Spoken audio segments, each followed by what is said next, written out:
A charge to keep I have, a God to glorify, a never dying soul to save, and fitted for the sky. Arm me with jealous care, as in thy sight to live, and O thy servant, Lord, prepare a strict account to give.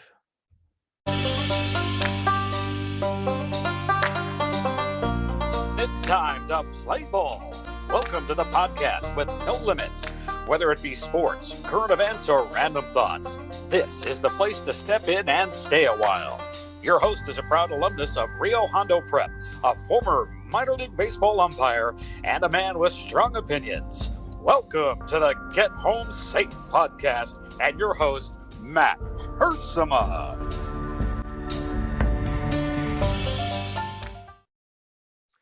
Hey guys, and welcome to another episode of Get Home Safe. It is a Monday morning edition of the podcast, so that means it's Rio Hondo Prep football time. We're talking some Cares football here on the Get Home Safe podcast. We will have Coach Mark Carson joining the program as usual here. Upcoming, Rio Hondo Prep improved to 7-1 last week with a 7-1.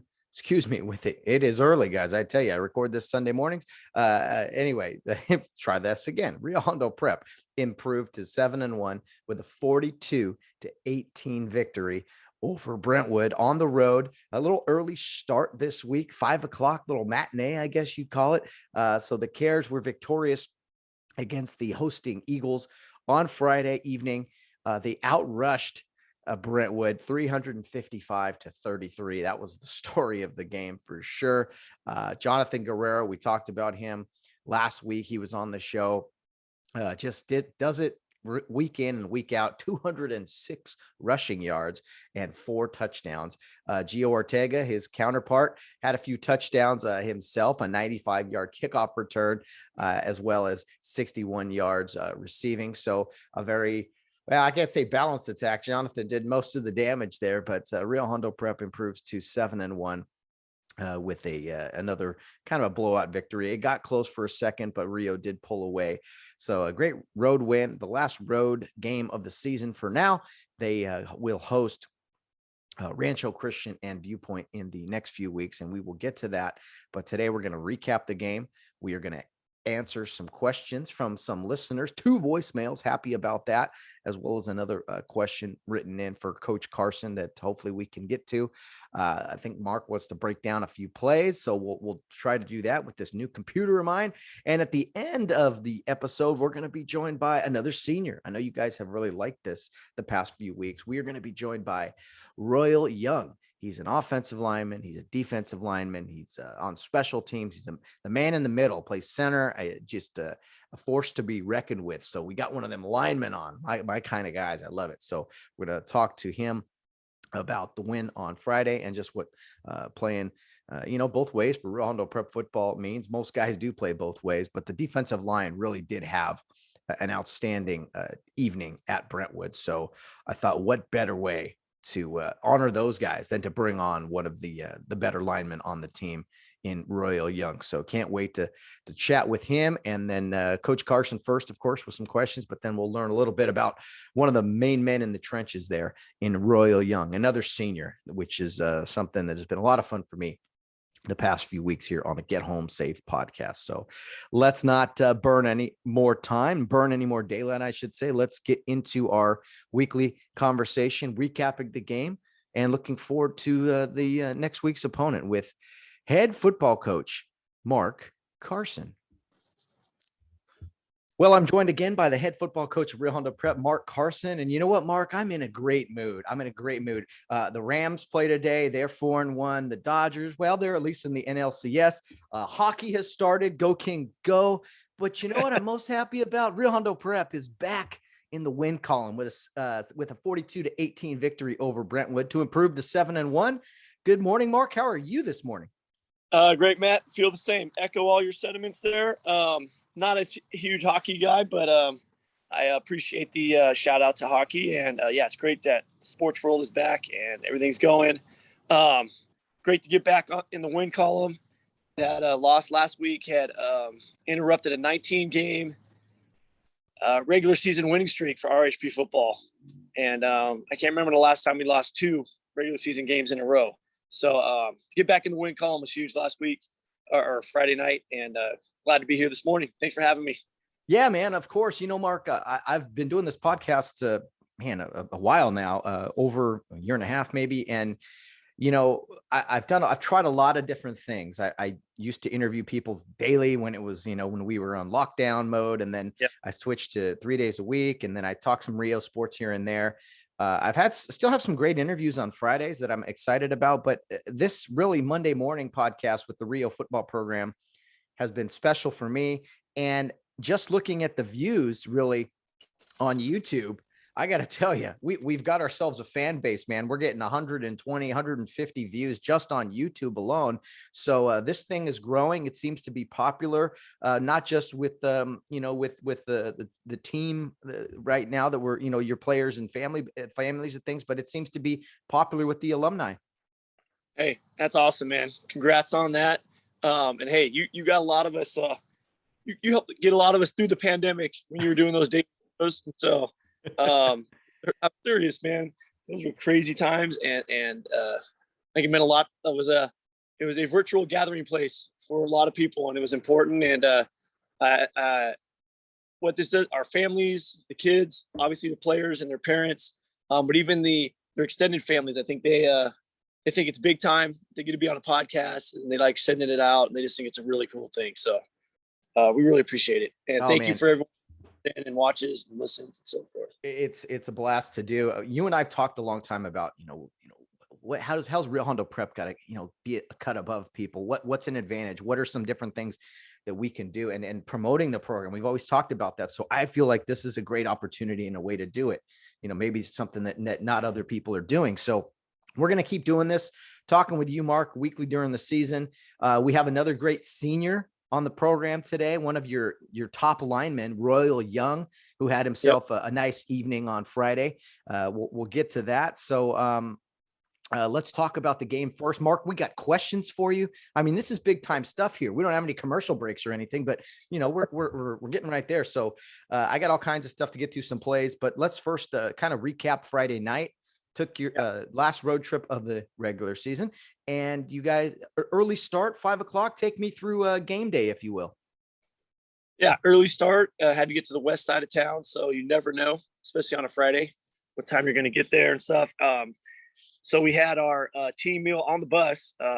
Parents who do a great job with all our food and all that.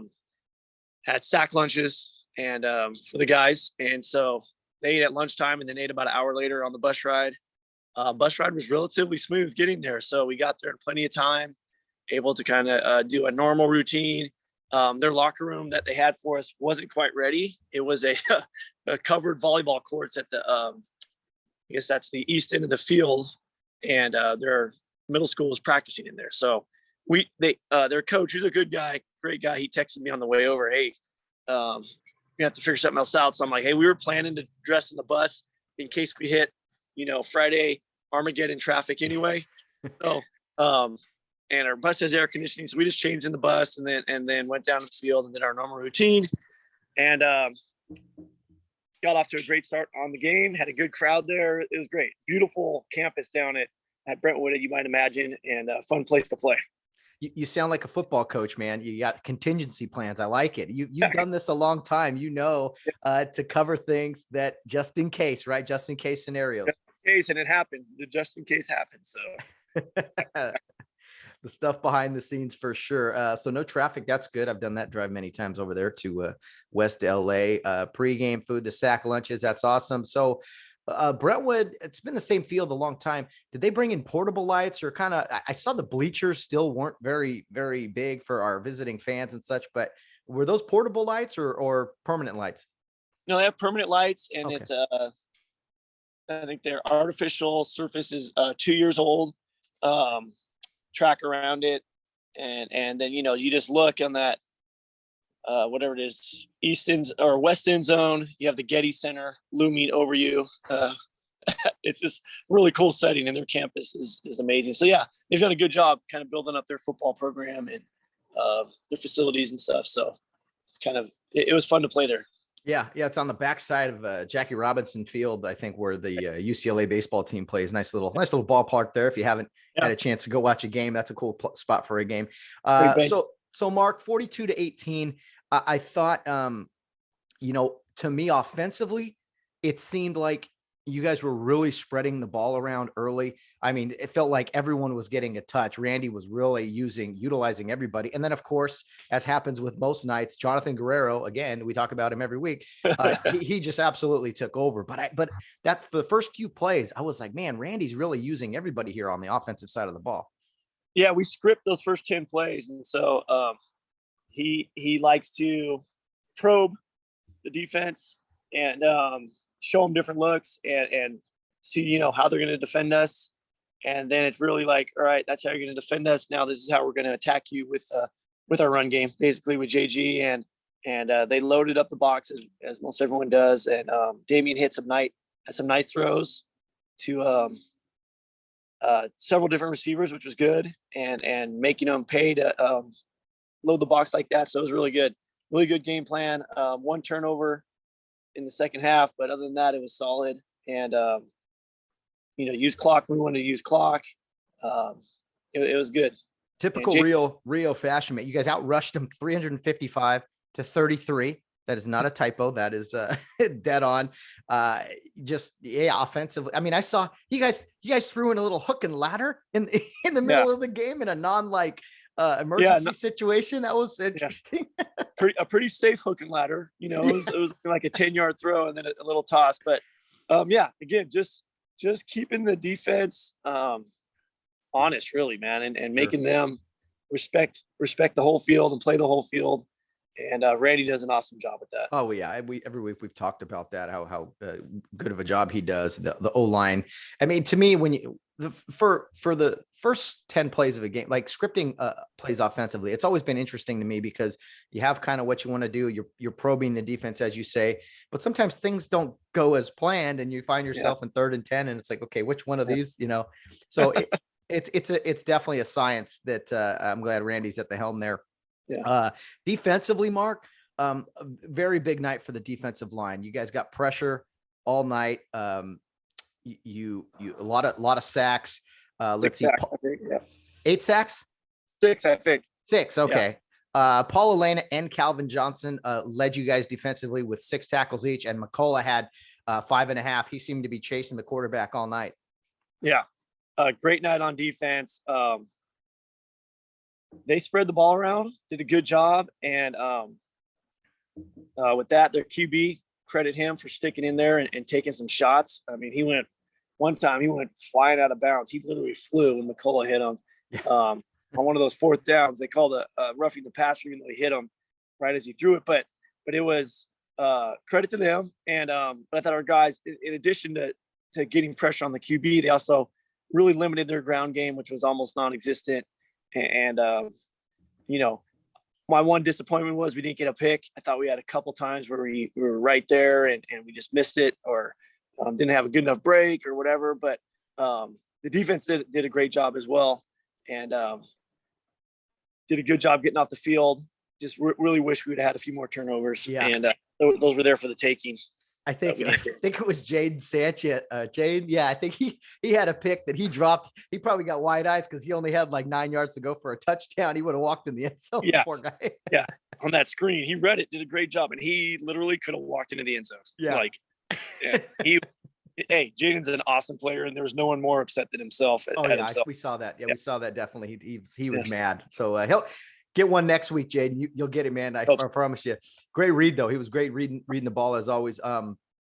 But just what impressed me, Mark, again with the defensive line now, without giving trade secrets away, to me it looks like when you're D linemen, they look like when they lock up with a blocker, basically they're locked up and they're reading here. They're just trying to not be turned one way or another. I mean, is that kind of technique with you guys? Stand up the blocker and just kind of read without him turning you, because that's what ultimately opens lanes for runners, is for the blocker to be able to turn you and the runners to go off his back.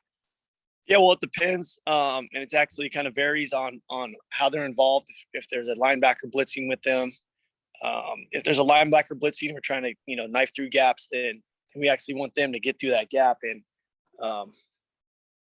and get to the backfield, get in the backfield.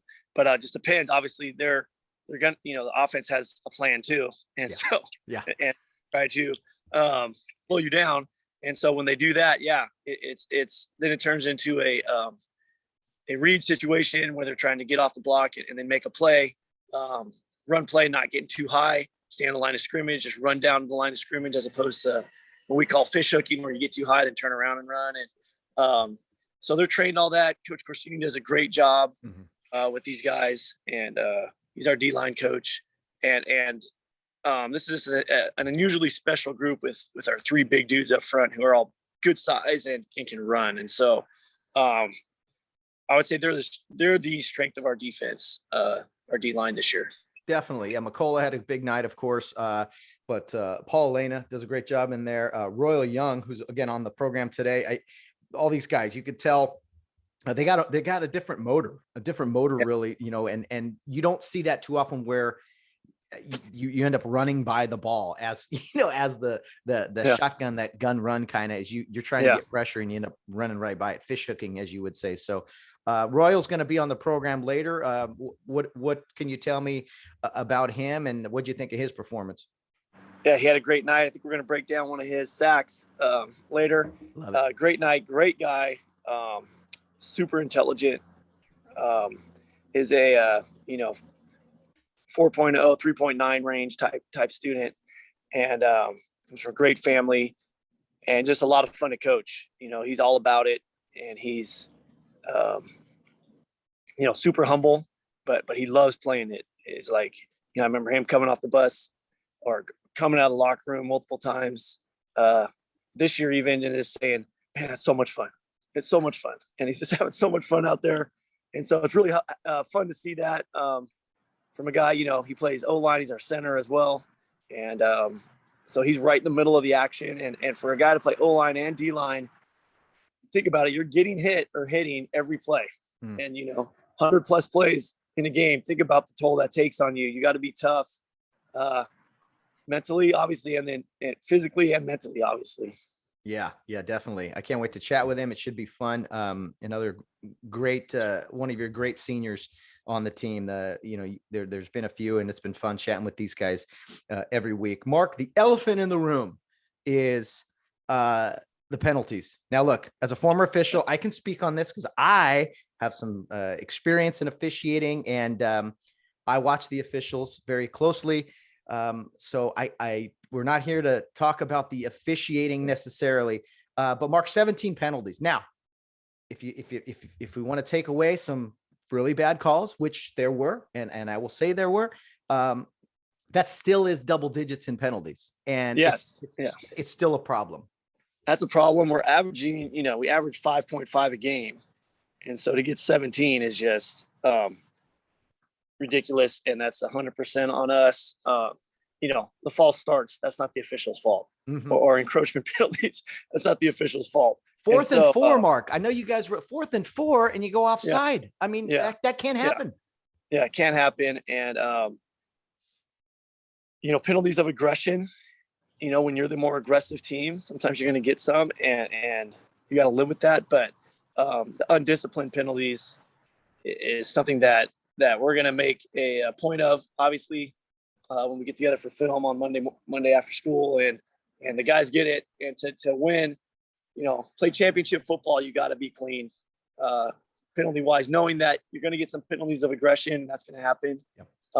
But after that, you got to be disciplined to play good football. So the guys know it. And like I said, our goal is under 5 a game, and we're at 5.5.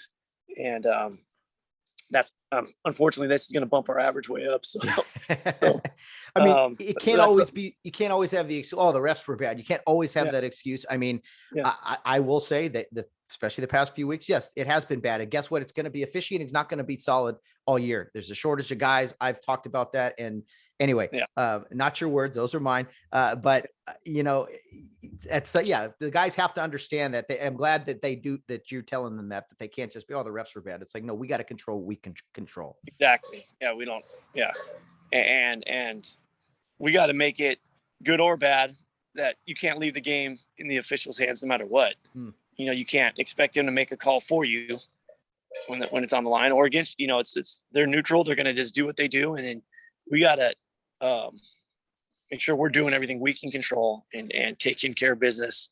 So it doesn't matter, you know, and it didn't affect the outcome of the game Friday. No. You know, it's like, so. No. Okay. So we'll clean that up, Coach. That's good to hear. We'll clean it up though. RHP family will clean it up. Yeah. Yeah. Okay. Sounds good. Mark, let's break down a couple plays, and then we have some questions from some alumni, 3 to be exact. So we're very busy this morning. Let me see. Do we want to do players first? Yeah, let's do the plays first while we're on that, and then we'll talk about the state of the program and such. Okay. Let me see again, Mark. You know how much I mess these things up. Okay. Screen. The technology. Okay. You got my screen? Yep. Okay. All right. So, I got to go back. I'm sorry. So we're going to first look at, we, you know, you and I, we're defensive guys. We start with the defense, of course. So we're going to start with a defensive play. Looks like a 1st and 10 situation here. Spread look, of course, 2 receivers each side. 1st and 10 at the 35 going in. So I'll let you go ahead and chat. Yeah. Big part of the game. Game was still in doubt here. And this is our 4-man front, which we call our base front. We don't play it a lot, but we like to give different looks. We have a 4-man front here, and you're going to see a stunt inside with our 2 inside players. I believe it's Paul, or no, it's Paul and Royal. And Paul Laney does a great job taking on 2 defenders, which frees up Royal, who comes in on the left side and sacks the quarterback. And, you know, it's something that you wouldn't notice probably to the blind eye or just right watching the game. Yeah, right in here, right inside. And when you're stunning or bringing extra pressure, the idea on the backside is just take away that initial throw and hopefully we get home. And so our coverage on the backside wasn't great, but good enough to make the QB, you know, stop in his rhythm. And Royal, who's a great athlete, he's on our volleyball team as well. Great athlete. He gets home with the QB, and it was a big play. So now they're in what we call disaster downs. You know, 2nd and 3rd and long, and Royal does a great job in there. So I just thought our fan base would like to see that stunt on the inside and finishing off. And our two guys playing the edge, Ryan down at the bottom of the screen and Ray up top, do a great job, you know, kind of collapsing the pocket. And then Royal comes around. Paul takes on two offensive linemen, and Royal freed up. He uses that athleticism and his strength to go wrestle down the quarterback. And that QB was a big guy. And, you know, something to say about Royal. He's been a great guy in the weight room. And his work in the weight room has gone from like a, you know, skinny, gangly guy to a really fit, strong football player. And so that's paid off, and it's just fun to see that hard work pay off.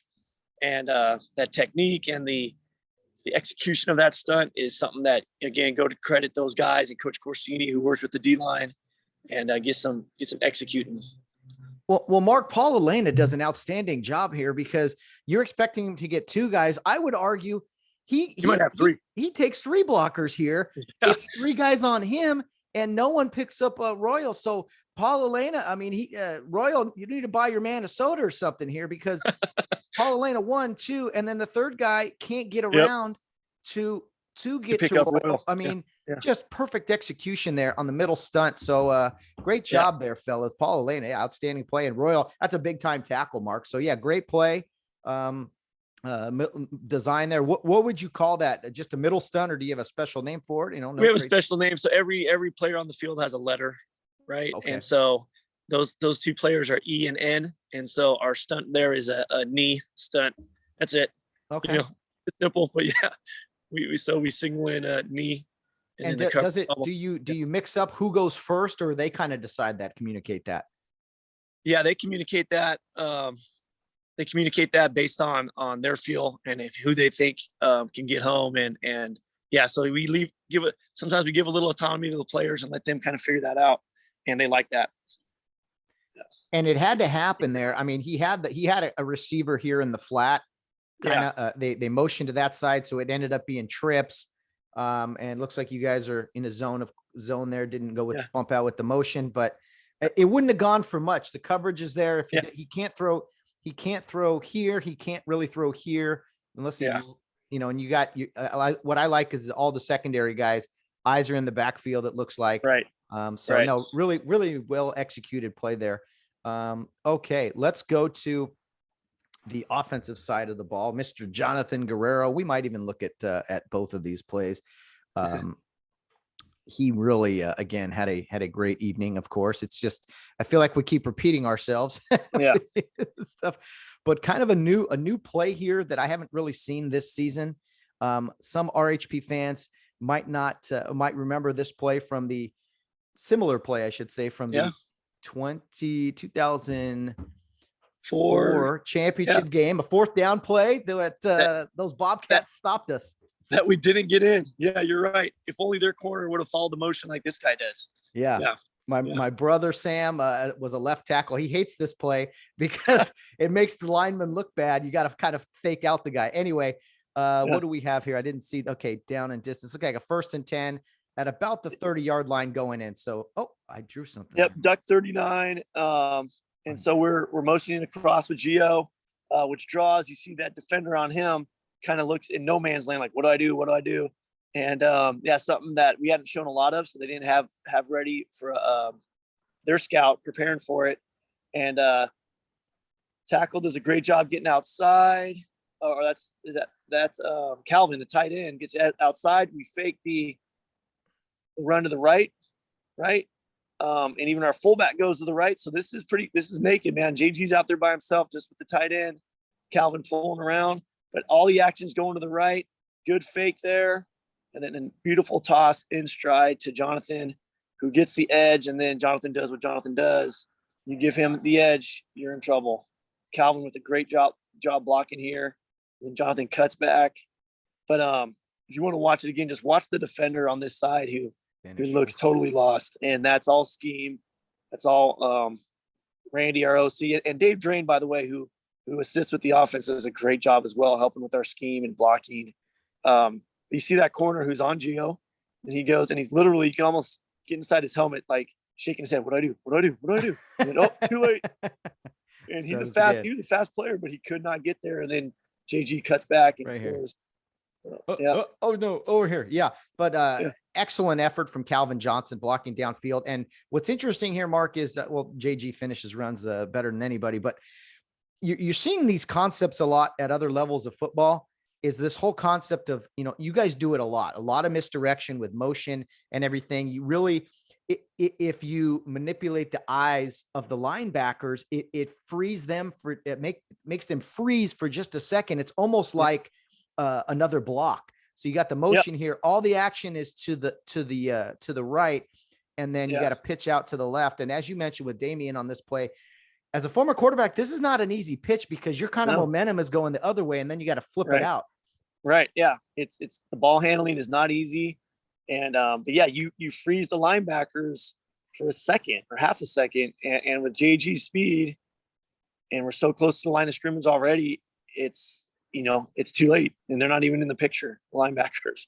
There's no linebacker in the picture, and it's just, he's gone. And one of the cool things about our offense makes it so unique and so hard to defend. Cause if you don't respond to Gio, who's our fastest player, motion, it's like, okay, then, and he did beat him on the edge a couple times for big chunks. It's like, you gotta, pick your poison. And so, but yeah, not easy to execute. Damien does a great job. Calvin with a great block. And yeah. And Paul Elena again, coming, just doing the dirty work, man. It's that first step. You got to get outside those guys, just almost like to screen them and then to get downfield. So that first step's important on this play to just, again, get inside them, make them think it's going one way, and then get around them, break that contain, and we're off and running. It's fun to see, fun to watch. Oh, no doubt. Okay, let's get to another JG run, a power football kind of play. The offense, we give Jonathan Guerrero a lot of credit here, but I got to tell you, the offensive line, everyone else on this play, really opens up a huge hole. Yeah, watch the O-line, and it's our bone formation, which we do a lot down at the goal line. And but you just watch the push and the get off, which is, again, so you got Paul, Lena, Royal, Jaden, Colby, Ray Montez. It's just a great group. And then Calvin at tight end, our receiver, Armando Carbajal playing X right there. And it's just like a wall of Rio, wall of white jerseys. And, it's just watch the get off, how they fire off. Watch this full speed. Here we go. Yep. Boom. Boom. By you on their Just back. Power football. One thing that everyone's always surprised when they hear Rio Hondo Prep and, small school does well. And then they're always surprised the level of physicality we play with. And it's just like, well, that's football. It's just like, there's really only one way to win football games, and you have to be physical, aggressive. And I don't care if they're small, big, whatever, you have to do it. And so our guys it's ingrained in them. Like, you can't be tiptoeing around out there. You have to go hit, whether it's offense or defense. And I think that's always the shocking thing to people who don't follow us a lot, is just how physical we play and how hard we hit. Obviously it's all in scale on our level, but it's this play just typifies it right here. Oh, big time. I remember this play and going, man, that is wearing a team down. That's just nail in the coffin type of play. I mean, you got Ray Montez and Ryan McCullough going through the hole mark. They got nobody to hit. Your linemen have cleared everyone else out. They're like, hey, who do we got? We can't pave the way. Yeah. So we're getting like 7 bodies at the point of attack. Yeah. And then you got Jonathan Guerrero, who's hard to find. And so it's like they can't find him, and there's no, and he does such a great job reading blocks and getting in there. So it's awesome. You got the defense literally on their heels here. I mean, two plays that really are polar opposites, really. You got the power run game here, and then the misdirection outside game on the other play we looked at. So a lot of diversity with you guys. Yeah. We're a run-based offense, but it's not a simple scheme. It's a very, very intricate, complex scheme, and guys got to really know what they're doing and be able to execute a lot of different looks and a lot of different from a lot of different formations, and it's really fun to watch. It's a really cool offense. So, well, we love those special teams when they are special, of course, and we had a big special teams play for you guys. Again, Gio Ortega, another kick return. He thought he'd try out a kickoff return for a touchdown this week rather than a punt return. So, Mark, a little bit of history here. Old football with the buck lateral. I noticed you guys are doing. Yep. So dusted it off, and we've had it ready, but no one will kick deep to us. And we thought they might, because their kicker's really good. I think he had 2 field goals. He's a good kicker. We're like, they might kick it deep, so let's get it ready. And again, Gio just needs a few steps to get past the kick return, the cover team, and the fake did it. And it's something that we've been working on all season. And someone finally kicked it deep to us, and there he goes. And this was a cool answer after they scored to start the, in the third quarter. This was a cool answer to kind of like say, no, you're not going to get back in this game. Yeah. And, Ed Drain, who coordinates our special teams, did a great job here setting this up and the fakes and everything. And it was cool. It was fun. What's interesting is we're taking blockers away from a potential return and making them into, they're masking, they're trying to fake out the defense. So you got, who is this? McCullough's going back there. Yeah. McCullough with his back to the play. Yeah. Back to the play. Gio receives it about the 5. He comes forward. He fake handoff to McCullough. Right. Good fake. Then he hides it behind his hip, and it just slows the coverage team down a little bit. And McCullough does the fake toss to Calvin coming around, and they go a little bit to the right, and that's all Gio needs, and he's gone. Fake to McCullough, fake the toss the other way. Again, the defense. Anytime you see them put on the brakes like that, and like, the ball's going this way. Again, one more time, fake handoff. Fake the pitch, and he literally runs by. 3 guys are in position, Mark, to make the tackle here. Yep. And that's just Gio. They don't know he has the ball. And their eyes are somewhere else, and you can't get inside their helmet, right? Watching film, but I think their eyes are somewhere else, and by the time they figure it out, it's too late. Yeah, you can kind of see that because their feet change direction. Yeah. Like, whoa, oh no. And he's by it. Again, sometimes that's why the importance of fakes. I talk to the quarterbacks and all the time. Like, it's not just go through the motions. You got to execute, because if you can fool one guy, sometimes that's all it takes. Yep. Hey, how about Brentwood though, with the American flag on the field? Love that. Oh, I absolutely love that. I saw that both ends of the field. Yeah, right here, this big giant American flag. Outstanding. Good stuff. Yeah, it seems to be going away these days. But yeah, that was really cool. I did notice that too. So well, good stuff, Mark. Good stuff on the on the plays there. That's always fun. I got a better computer now, so I think the quality is much better. Yeah. So Mark, we do have some questions I want to get to. Fire away. Before you got to go, from our good friend John Lee from the class of 92, I believe. John Lee wrote in and he said, I want to know how much game film is mixed in, what coaches are looking for, tendencies, and how much do the players digest it? I mean, they're teenage kids. I mean, are they intrigued by the game film and stuff? How do you keep them focused? Oh, do we lose you? Well, there you go. Great question, John. Hope you're enjoying the change in weather up north, up in Oregon. Thanks for checking in. I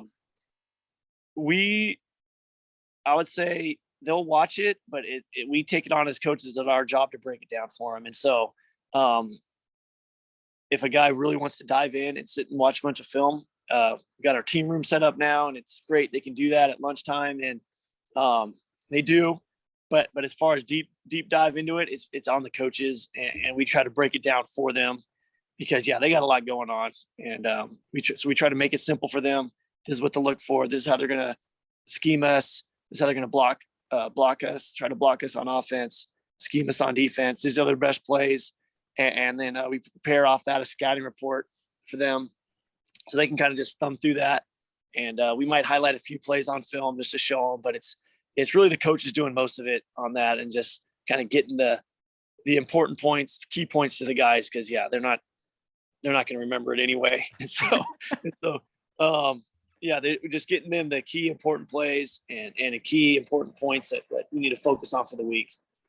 That's really our job as coaches. So coaches watch a lot more than the players, obviously, as we should.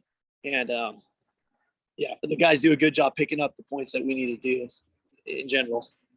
No, that makes sense to me. Like your coaches, it trickles down. Hey, D-line, talk to these guys. This D-line coach, talk to these guys about what you saw specifically. Just coach them up. There's no reason for everyone in the room to watch defensive line stuff or secondary stuff. Yeah, that makes sense. Yeah. Spreading it out. Okay. Well, thank you, John Lee, for a quick question there regarding game film. Now, Mark, I love these voicemails. We have two of them this week. I love the voice messages, like callers calling in. Hopefully more fans out there will participate. But we have two questions. One is directed towards you, really, about your coaching style and such. And then another is towards the players themselves. Kind of, I'll let you listen to them. But our first question comes from Rio Hondo Prep alum Dave Ramos, stud football player, CIF champion, class of 1997, CIF champion 96. So here you go. Great player. Oh, man, that Ramos family. Here is a question for you, Coach. What up, GHS fam? This is Dave Ramos. Shout out to all the RHP alumni out there. Coach Carson, I wanted to ask you, coaching is difficult in and of itself, but what's the one thing that you struggle with the most as a coach on the field, and what have you done to help improve yourself in that arena? Thanks, Dave. Great question. Man, going deep here. First of all, the Ramos boys, Dave and Jason, couldn't find a nicer couple dudes, super nice guys, but on the football field, man, those dudes, I'm just have plays flashing through my mind, and they were just awesome players. So they're both around kind of when my sister was in the school. I just graduated, so I remember seeing all them play. Just amazing football players. Thanks, Dave, for checking in. Man, love that question. I'm trying to stall, give myself a little time to think about it. So, man, I just to be honest with the RHP family listening, it's for me the biggest struggle as a coach is dealing with the anxiety of game week, and it's something I've had to, kind of struggle with, in that I get so worked up, and, I want to win so bad as men, as competitors. We want to win to begin with, but as a coach at RHP Football, I feel a weight, a responsibility, to our alumni, parents, of course, but mainly to the guys, to get it right, and to prepare them as thoroughly as possible. And so I'm just usually a nervous wreck, and I've even had times where, a couple of years ago, where, my heart rate was going faster, and I had to go to, and I was just like, man, I got to figure this out. And because I can't, I love doing it, and it's so much fun, especially on Friday nights, but I can't live and walk around like this. And so, what I did to kind of solve that, and as a coach, Dave, I think you would maybe, recognize this or appreciate it, was to make myself a checklist. And literally, it's a huge checklist, and I go through that during practice, game day, and I'm checking them off, right? And it's on my phone, long checklist of what I got to do every week and during the week. And that's really helped me kind of just stay on top of things, and stay in the moment, stay calm, and go, man, okay, I did everything I need to do, right? I did my checklist. I prepare like I need to prepare. And then on top of that, just a great support system, I think, is important. And so my wife, Claudia, who actually just walked by out here, is amazing. She gets it. And then, great coaches I have around me who are just, we're always talking, whether it's, at practice, or we see each other just around campus, go to lunch or whatever. We're always bouncing ideas off, talking football, talking about the guys. That kind of helps bring me down. And for me, it's almost like a spiritual challenge as well. It's like, the Bible tells us in Philippians 4:13, I can do all things through Christ. And that's not doesn't mean you're a superhero, but it means you can get through everything. And so it's like, to me, it's like, hey, Mark, you've done everything you're supposed to do. Just put it in God's hands, go out there, let it rip, have fun. And so, man, long answer, Dave, but I hope that kind of helps you. That's been my really biggest struggle as a coach, I think. And that's kind of how I deal with it. So stress levels, of course, man, of coaches, at the NFL, those guys are working 70-hour weeks, and they always have some health issues. So yeah, Mark, stay healthy, man. We need you. So it sounds like organization is a good thing. Organization will help. Ease. I think we got it in hand. Yeah. I think we got it. Yeah. Just try to be super organized and everything, and practice, and how you practice, how you prepare, and then just go enjoy it. It's like, fun, man. Dave's asking, some of these past few weeks questions, Steve Almond last week or whatever week that was, these guys are coaching youth football also. So they're trying to get some pointers too. So happy to help. Yeah. Fans out there, I told you, these questions could be about anything you want with Coach Carson. Yeah. Okay, Mark, we got one more question from RHP proud alum, Paul Clark. Let's get to that. Ready? Here we go.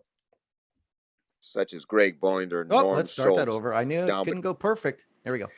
Coach, we've seen past players from old Rio Hondo Prep teams such as Greg Boinder, Norm Schultz, Don Bedoya, Joe Parker.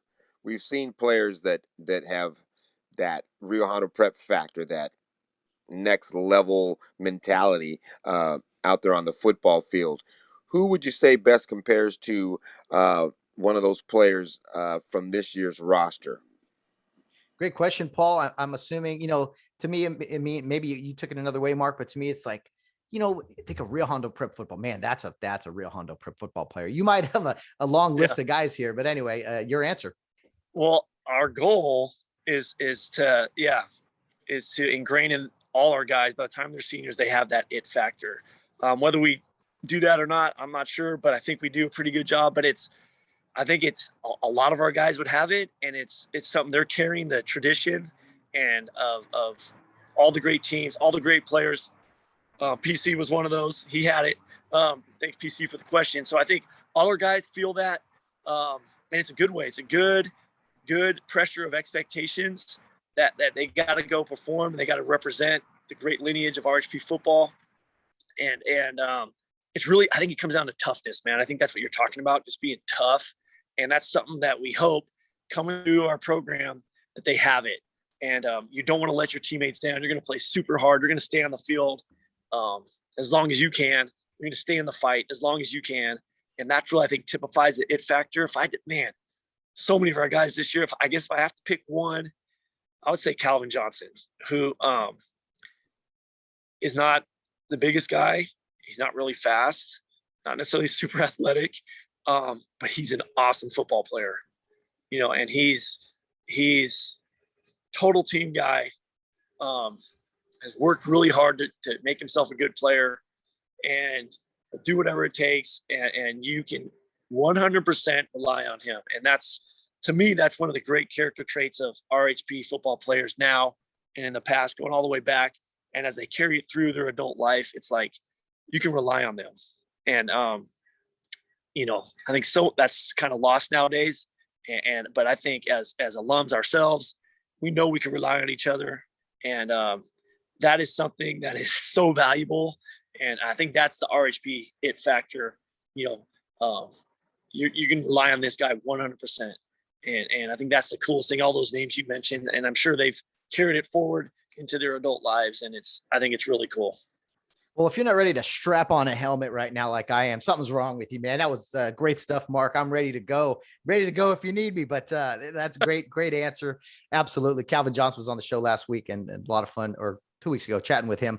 Mark, I appreciate you taking the time out of your busy morning, Sunday morning. Of course, we'll get more questions from fans next week. You guys are 2 home games remaining, Rancho Christian and Viewpoint. And then we'll see what happens after that. But I know you got to go, so I don't want to take too much of your time. But Rancho Christian, right, this week, home game? Yeah, good team. An alumni who lives out there and knows their program well, says they have some transfers who become eligible. And so it might be a better game than the records might indicate. So, and I think they're planning to build a program out there. And so it'll be a fun night. And this is our postponed homecoming. So if you want to come and see the homecoming festivities, come on out Friday night. It'll be fun. Yeah, Rancho Christian of Temecula making the long trip up to Rio Hondo Prep. 2-6 on the season, but as you mentioned, don't let the record fool you. So homecoming game should be a blast for alum to come out, and only 2 more guaranteed home games anyway. So fans, enjoy it while you can, and we'll be back next week talking about that game and more Rio Hondo Prep football questions and topics and different things. So Mark, thanks again for joining me this Sunday morning. Enjoy the Dodger game, enjoy your weekend, and have a good week of prep for Rancho Christian. Thanks, Matt. Appreciate it. And thank you everyone for tuning in. Always appreciate the time spent with my good friend, Mark Carson, the head coach of the Rio Hondo Prep football team. Yeah, Mark, don't put too much stress on yourself. We know you care. We love that you care, but, relax, be able to, decompress a little bit, whatever, go hit some golf balls or something. I don't know, whatever you got to do. No, all kidding aside, we know how much Coach Carson cares and the entire staff. And those are some great questions from some alumni. I love doing that. I love hearing from you guys because it kind of means people are listening. I know people are listening, but it means you guys are interested and intrigued, and you guys are a part of this show. It's not just me. It's you guys out there. So thank you to Paul Clark, John Lee, and Dave Ramos for sending in some questions and topics for us and for Coach Carson specifically. Okay, now it's time to bring on another featured guest this week, another senior. I've been doing this for about a month now. We've talked with seniors the past few weeks for like 10-15 minutes or so towards the end of the show, just to get their perspective, hear what it's like behind the face mask, if you will. So today we're going to be joined by Royal Young, a senior lineman for Rio. D-line, O-line, does it all. He's the man in the middle, as Coach Carson said. So really looking forward to this conversation with this week's senior, Royal Young. Okay, we're now joined by another senior from the class of 2022, I should say. That's hard to remember. But anyway, Royal Young is our guest today, a senior lineman for the Rio Hondo Prep football team, plays on both sides of the ball, right in the middle of the action as a center and a D lineman. So a lot of trench warfare conversation today. Royal Young, welcome to the podcast. Thanks for having me on. How are you doing this morning? You guys are 7-1, probably feeling good after a nice win over Brentwood. Oh yeah, I'm doing great. Really happy about that win. Yeah, right. It was a nice, not too bad of a bus ride. A good win on the road. Mm-hmm. Royal, what do you like better? You play on both sides of the ball. Most Rio Hondo guys do, but you're in the middle of the action. You play center, you play defensive line. If you had to pick, which one do you enjoy better? Probably center, because it's a little bit less stressful, because if you mess up once, they're not just going to get a 40-yard run. And I'd say defense is more fun though, because you get to go get tackles, but the less stressful one's offense. That's interesting because you as a center, you're touching the ball. I mean, it all starts with you. I mean, if you make a mistake, things aren't clicking well. So that's interesting that the defense is or offense is less pressure. Defense is a lot of fun. I agree. You've had a great year so far, Royal. I'm looking here. Let me see here. 2.5 sacks on the season. You had a sack on Friday night. I looked at the tape with Coach Carson, and tell me about that play. What do you remember about it? I think that was one where me and I think Paul stunted. So I came to the middle, and then because I started outside, I came to the middle because we switched. And then, quarterback's right there. Just jump on him real quick. Plays over. Yeah. Well, I got to tell you, I think you owe your buddy Paul maybe a Coca-Cola or something, because he took on 3 blockers really and freed you up for the sack. I'll buy him something, dude. I mean, I owe him. I mean, no, you guys, he does a great job. You do a great job. I mean, is it kind of fun playing alongside of him and Ryan McCullough? Kind of, you guys are the 3 main linemen. Just kind of, you don't really care who gets the credit as long as you guys are stopping that offense. mm-hmm. Yeah, we're all pretty close. So we have a pretty good bond on the line. So there's never really any competition between us about who gets more tackles. It's just teamwork. Absolutely. Great stuff indeed. You got 27 tackles on the season, and I mentioned 2.5 sacks. So is it fun kind of when you do sack the quarterback? That's got to be big time play. You feel like you're just, all right, we took the wind out of their sails, right? I mean, take me through the emotion when you get that big sack. I just feel really satisfied, I did my job, because I get back there, sack them for 5 yards. They're now back 5 yards. Everyone's all celebrating for me. I'm like, let's go, dude. Yeah. Fire the team up.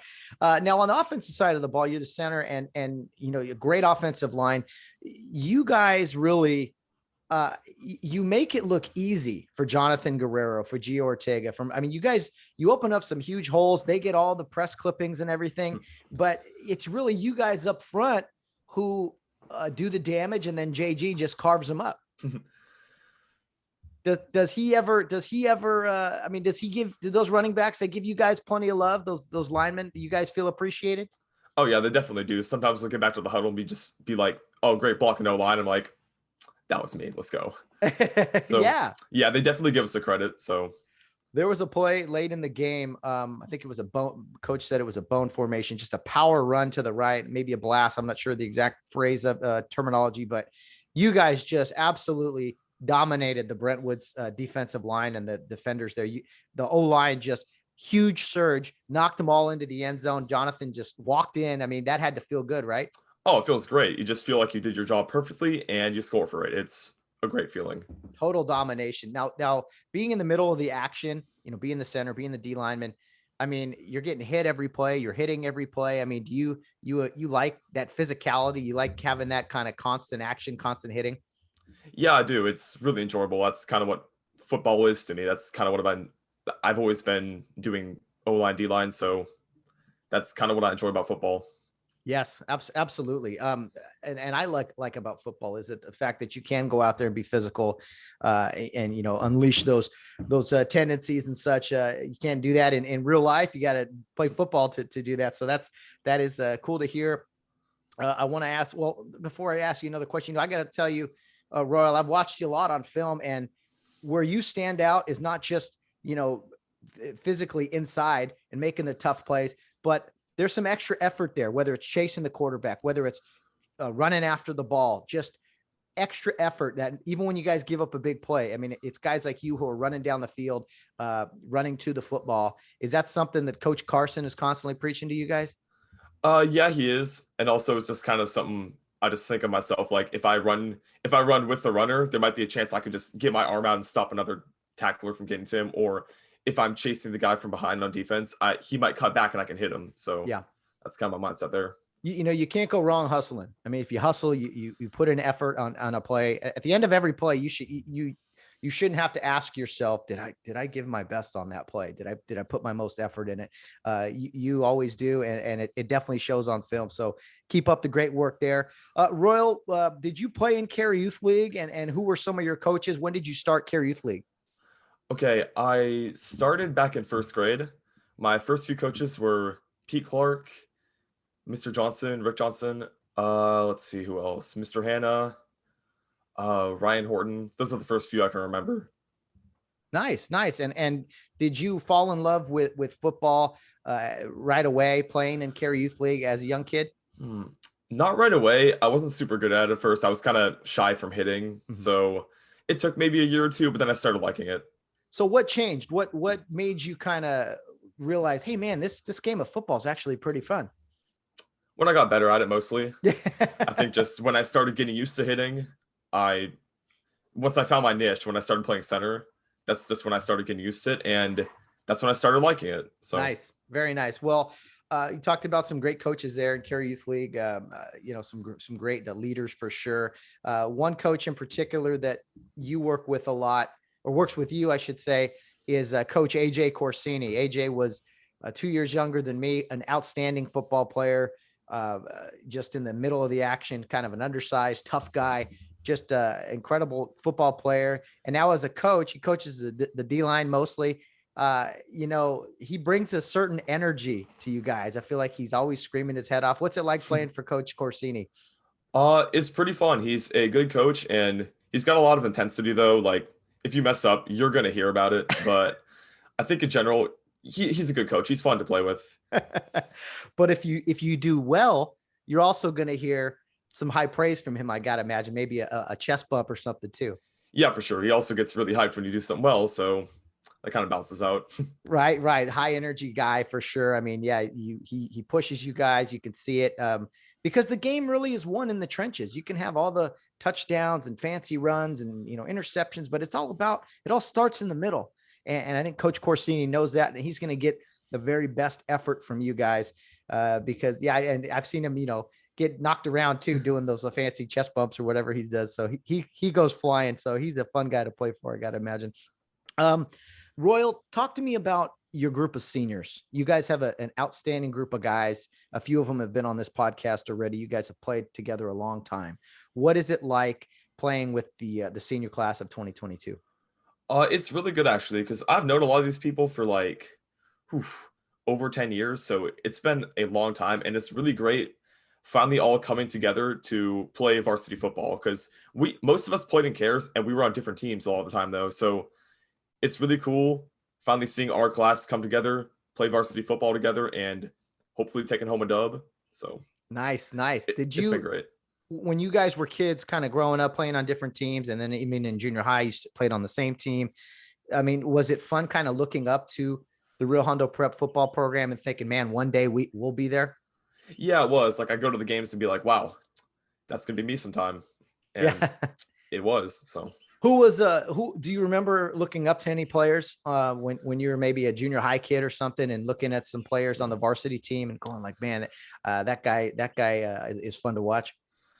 Not that I can remember. I didn't really talk to most of the high schoolers back then. Yeah. So yeah, I can't think of any specific No ones. worries. There've been a lot of great players, and sometimes we don't know all of their names and everything. But I think that's one thing that's really special about Rio is you go from being a kid to a junior high kid, and you're looking up to these varsity guys, and then before you know it, you're one of those varsity guys. You know, you're someone the kids are looking up to.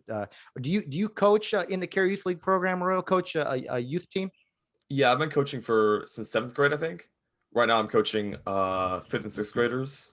Okay. And is that fun for you? Do they come to your games, come to your game and cheer you on? Yeah, they do actually. Nice. Especially Temple City. Like I had my entire team there. It was super fun.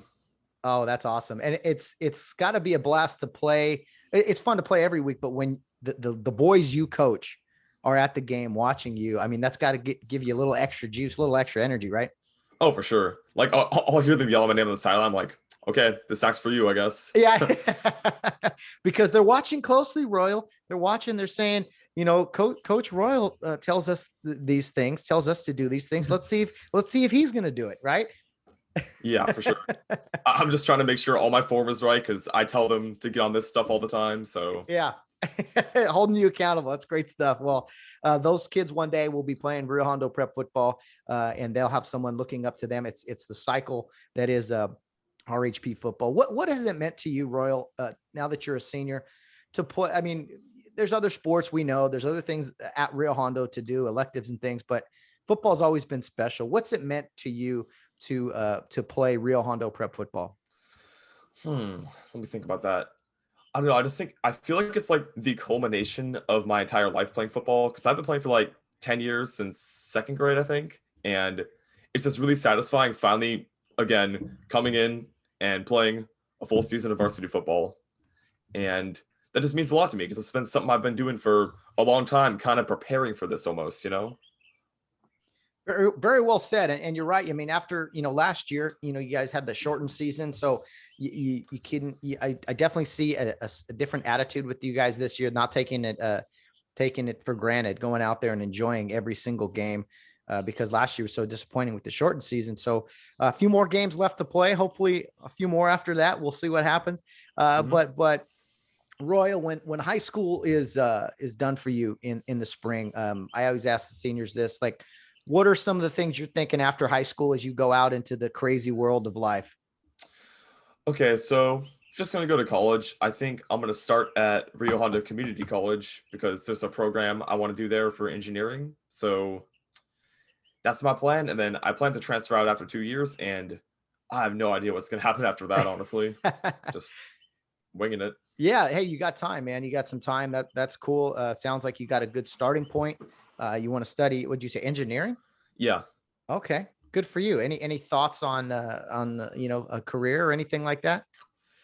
Not yet, really. I heard civil engineering is good because it's like a government job, but dude, I have no idea yet. I'll have to see. No worries, man. Hey, you're well-spoken guy. You got a good head on your shoulders. And before you get to all that adult stuff, man, enjoy the last few games as a Rio Hondo Prep football player because it's special. It goes by fast. And I got to tell you, for us alums, we all wish we could go back and put on that chin strap, buckle that chin strap one more time. We're not going to, but all we can do is kind of live through you guys. So enjoy the rest of the season. Thank you. Keep working hard, man. Thanks for stepping on, coming in the program. We're watching you. We're rooting for you. And yeah, man, keep dominating the trenches that like you've been doing the past few weeks. Okay, thanks for having me. You got it. Take care, Royal. See ya. Big thanks to Royal Young for coming on the show. That was a lot of fun talking to him about his Rio Hondo Prep football experience. Another senior, a senior of the week. I don't know what we're going to call it yet. Maybe behind the face mask, some type of fancy phrase or fancy title. We'll come up with something, but it's been a blast talking to these guys. And I hope the alums out there can appreciate talking to the high school guys and remembering back to your playing days. It still feels like yesterday to guys like me, but it's been a lot longer than yesterday. So Royal Young, great young man. Just another example of the young man at Rio Hondo Prep, the men that they're producing, and to wish him nothing but luck, best of luck along his journey after high school. But yeah, guys, to those seniors out there, enjoy every snap, enjoy every practice. I mean, it's going so quick, and once it's over, it's over. So keep making us proud, keep working hard. We're rooting for you guys, and just really excited about more and more Rio Hondo Prep football success out there. So Coach Carson, thank you for coming on the program. Appreciate the questions and topics from our listeners, Paul Clark, John Lee, and Dave Ramos. I always encourage you guys, send in those questions and topics. If you want to email us, if you want to send in a voicemail, it's fun having those voices heard here on the podcast. Friday night, Rio plays Rancho Christian, a home game. The homecoming festivities will be in full swing, full motion there on Friday night. So get there early. I'm sure it'll be a crowded environment there at Care Park. So 2 games left, Rancho Christian this week, and then Viewpoint the following Friday. Your last couple chances to see the Rio Hondo Prep football team.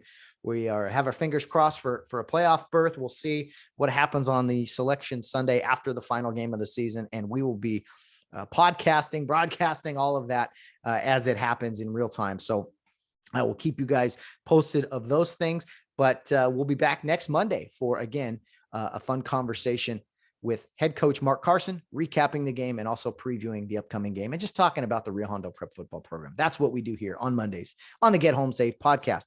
Wednesday, I'll be back for a short 30-40 minute reaction show. Just me, just talking about sports from the weekend, some NFL, maybe some hockey, some fighting, boxing, whatever, just to college football. We'll just do a brief reaction to the sports from the weekend. Of course, playoff baseball, the Dodgers. This will be out Monday, but the Dodgers play game 2 tonight, Sunday night. So they got to even up that series to make it interesting here this week. A busy week of sports, as that's the way we like it, and can't wait to chat about it on Wednesday. On Friday, I have a great guest already recorded, ready to go. We're going to be joined by high school sports reporter James Escarcega. Had a great conversation with him last week. He is a big fan of the Rio Hondo Prep football program. He was recently at the Campbell Hall game, does some great articles about the Rio Hondo Prep football program. So he'll be on to chat more Rio football, kind of a bonus Rio episode rather than just the Monday show. You get an extra dose of it on Friday. So you don't want to miss that. He gives high praise to the program, and we talk about how maybe the Rio program compares to other schools in the area and stuff like that. So a fun conversation with James Escarcega. You don't want to miss that on Friday. And if you miss my show Wednesday, just me reacting to sports and my random thoughts, I get it. It's all good. It's not that exciting. It's just a chance for me to vent, really. But the Monday shows, Rio Hondo Prep football, and the Friday episodes, a long form interview with a guest. Those are kind of what makes the show operate and makes everything tick. But and until then, guys, we'll be back for you Monday with today is Monday, man. I'm all over the place. I'll be back Wednesday with my reaction show, and Friday, James Escarcega. Have already recorded some great episodes on Fridays with some outstanding guests, already lined those up for the next few weeks. So going to continue to put those out on Fridays. But anyway, guys, enjoy your week. Go Dodgers, go Kings, go Rams, of course, and go Rio Hondo. Go have another great week of preparation and hopefully another win on Friday. I'll be back Wednesday, guys. And if you are not with us, please join us on Friday. But guys, until then, as always, no matter what you're doing, whether you're out on the town or rounding third base, get home safe.